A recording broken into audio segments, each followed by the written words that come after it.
Bayangin lu main ke rumah doi terus mamanya bilang cakepan yang kemarin. That's it, that's enough.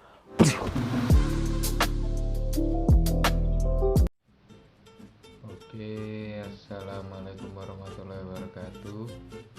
Saya Abi dari Prodi Psikologi, Fakultas Psikologi.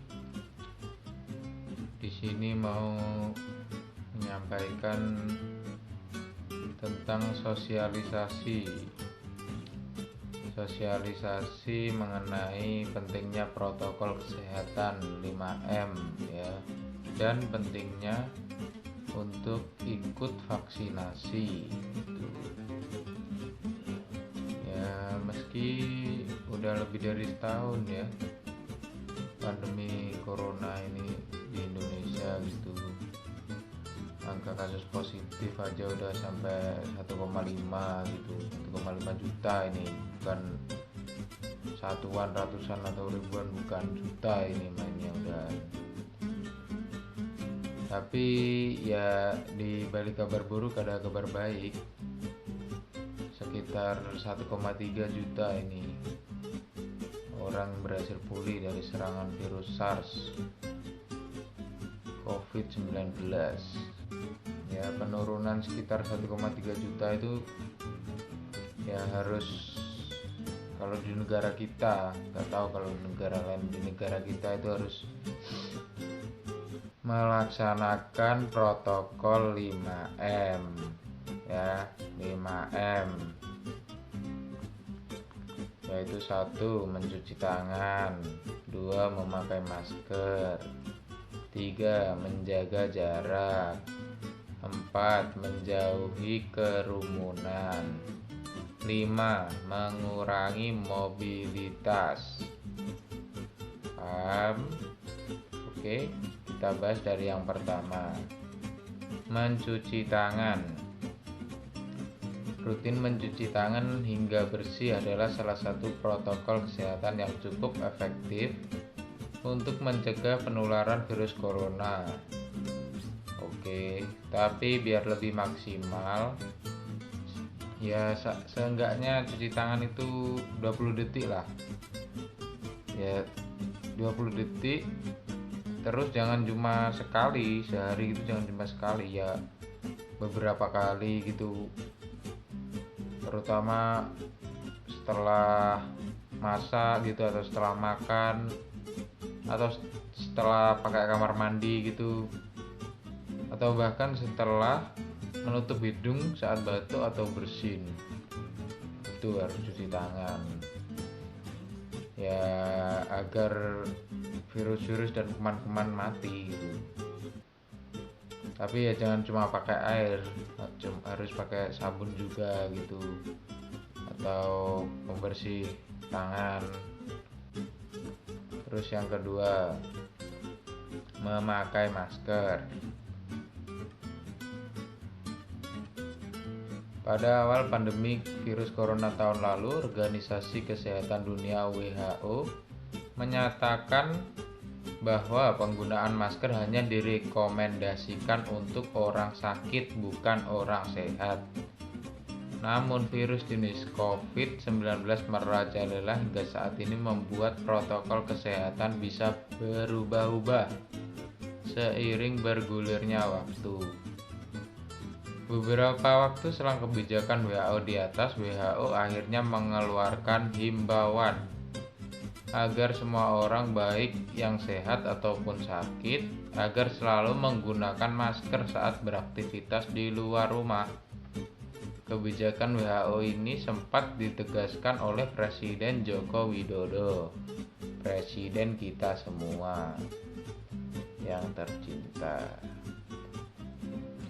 Protokol kesehatan virus corona terkait masker pun semakin digalakkan di berbagai negara. Di Amerika Serikat, Center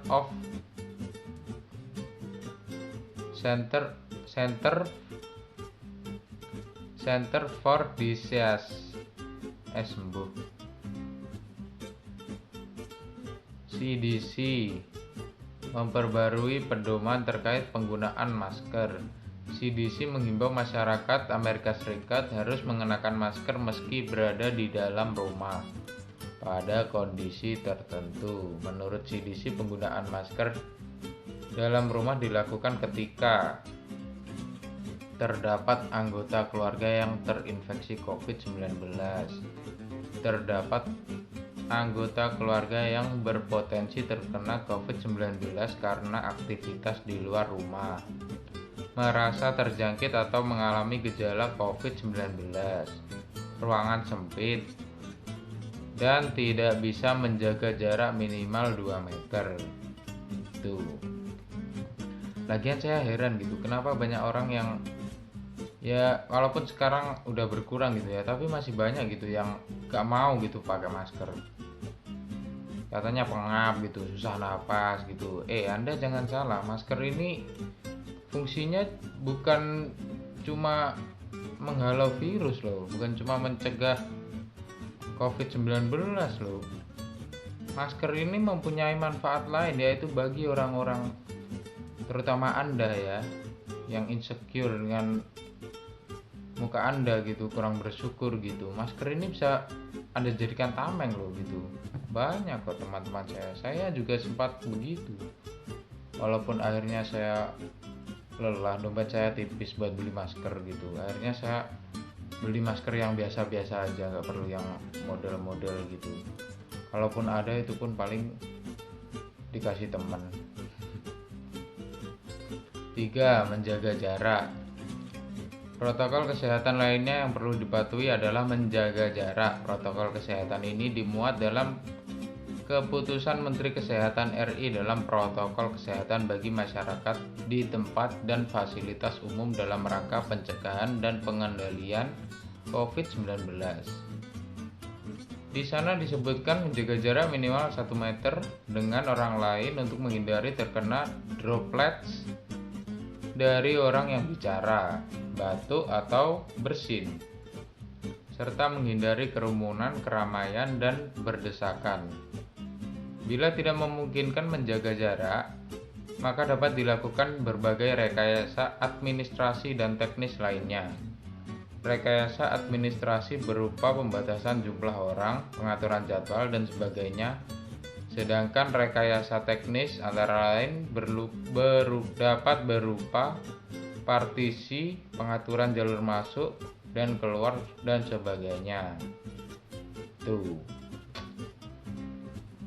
Nomor 4, menjauhi kerumunan. Lah ini untuk para muda-mudi yang ngopi, iya Anda nyantai ngopi gitu di pinggir jalan, jalanan malam kota gitu.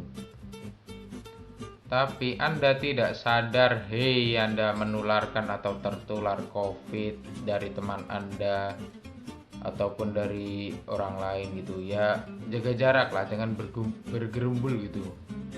Setidaknya kalau Anda ingin bergerumbul saat ngopi, berkerumun, bercengkrama ria dengan teman, ya Anda sebelum ngopi rapid dulu.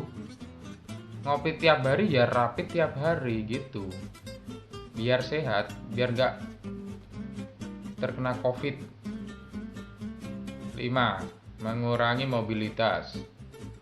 Virus penyebab corona bisa berada di mana saja, jadi semakin banyak dirimu menghabiskan waktu di luar rumah, maka semakin tinggi pula terpapar virus jahat ini. Oleh karena itu, bila tidak ada keperluan yang mendesak, tetaplah berada di dalam rumah. Oke, ini buat anak-anak muda gitu yang di rumah terus katanya stres gitu. Ya emang stres, saya pun stres gitu. Ya emang stres gitu di rumah terus. Tapi ya mau gimana lagi, ini kan musim COVID gitu. Alam sedang tidak stabil gitu. Ya maksudnya biar ini semua cepat selesai gitu ya, kita nurut aja lah apa kata pemerintah. Udah mau PPKM sampai tahun depan gitu ya, sudah kita turutin aja lah gitu, cemiu. Oke, selanjutnya mengenai vaksin gitu. Nah ini pemerintah udah berupaya gitu ya mendatangkan vaksin gitu, biar kita bisa ada peluang lah terhindar dan selamat gitu dari COVID-19 gitu. Dan vaksin pun digratiskan itu oleh pemerintah gitu ya. Jadi apa ya, nggak ada salahnya gitu dicoba gitu, dateng kan juga banyak gitu di kota manapun gitu tempat-tempat buat vaksin gitu ya. Kalau ada waktu senggang gitu dan setidaknya nggak repot gitu ya, luangkanlah waktu lah untuk vaksin gitu, penting itu vaksin gitu ya. Saya sih nggak memaksa, itu hak Anda gitu kan, tapi kalau saran saya ya vaksin lah, mumpung gratis gitu ya.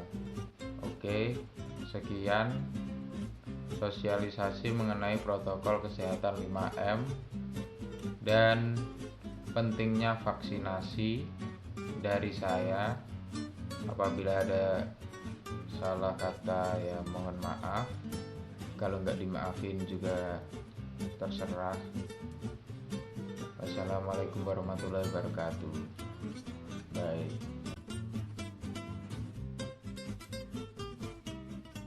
Cuy, thank you ya buat lu semua yang selalu mengikuti Picky Picks dari awal journey, dari yang tiba-tiba nongol di home. Nah, masalahnya adalah yang tiba-tiba nongol di home nggak langganan. Ayo langganan ya. Tuh. Ya kan, yang nggak langganan berapa? Abis langganan, ngapain sih bang? Nyalain lonceng. Ya, tombol merah subrek, ya jelas lah. Udah. Kenapa closing gue jadi selalu gini ya cuy? BTW PPKM sepertinya sudah akan berakhir ya. Alhamdulillah ya, sudah ada keputusan kayaknya sih, mudah-mudahan ya kita balik ke normalnya kita lagi. Semoga udah nggak ada apa-apa lagi. Lu juga yang belum vaksin juga ya udah tolong vaksin juga, masker tetap aja nggak masalah ya. Tapi mudah-mudahan semua udah buka, spa buka, karaoke buka, ya kan, apapun buka lah pokoknya buat semua, yang penting lu happy. Pesan dari gue satu, cuman sehat-sehat dulu dah. Aduh, jadi ya udah segitu aja untuk video kali ini. Till next time, peace.